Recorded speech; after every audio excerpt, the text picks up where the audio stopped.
Direction le Rhône. Alors le Rhône, c'est un des plus anciens vignobles de France, qui a été littéralement façonné par l'homme, qui a créé des côtes escarpées et qui a disséminé le vin à travers le fleuve. Donc c'est 70 000 hectares le Rhône. C'est le deuxième vignoble français le plus grand, après évidemment Bordeaux. Ce qu'il y a de très intéressant dans le Rhône, c'est cette double partie, ce nord qui est en monocépage et qui est assez escarpé, et le sud, où on va travailler en plaine et où on va travailler en assemblage, comme ce qui se fait souvent dans le sud. Autre chose, les cépages, donc dans le nord, le cépage roi, pardon, c'est la Syrah, et dans le sud, on va travailler sur du Grenache, assemblé là encore avec de la Syrah, mais aussi avec des cépages locaux comme du Cinsault, du Mourvèdre.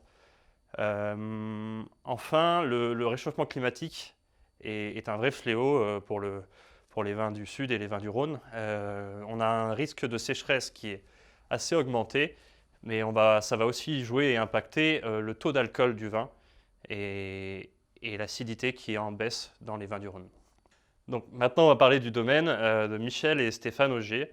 Donc c'est un domaine qui est travaillé sur un puits depuis maintenant 7 générations, et Stéphane Auger a naturellement repris le domaine après son père en 1997. Il a apporté son expérience bourguignonne et son travail parcellaire. Donc il va travailler, ils vont isoler certaines parcelles de leur domaine et travailler, vinifier ces vins donc, avec cette approche particulière.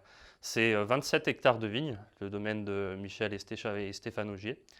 Et en 2015, il y a eu un événement, l'inauguration d'un chai ultra moderne à la pointe de la technologie.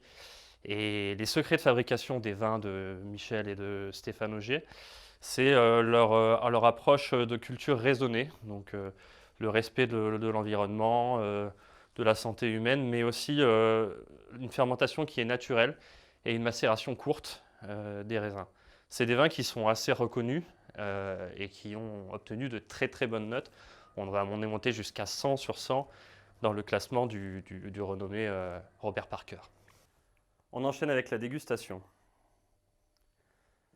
Comme vous pouvez le voir, on est sur un vin couleur rubis, plutôt limpide, avec une couleur qui est intense. Au nez,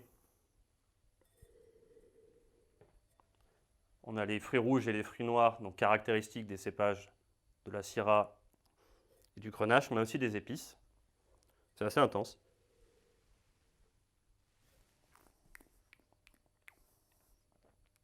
Enfin, en bouche, il y a du fruit qui nous accompagne jusqu'à la finale. Mais il y a aussi, on ne s'y trompe pas, on est dans un vin du Sud, donc il y a un côté puissant, mais aussi charpenté. Donc on devine derrière ça un vin qui va avoir un bon potentiel de garde. D'ailleurs, le domaine nous dit qu'on peut conserver ce vin entre 5 et 8 ans. Et pour l'accord mets vin, on va partir sur quelque chose d'assez personnel, un plat que j'adore, la moussaka libanaise.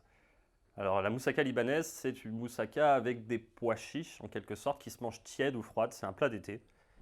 Et pourquoi je pense que ce serait un bon mariage? Le vin est assez intense, donc ça va se marier avec l'intensité de cette moussaka. Et puis il y a le côté astringent, les tanins, et le côté juteux. Il y a beaucoup de tomates dans la moussaka libanaise, donc pour moi, ce serait le match parfait.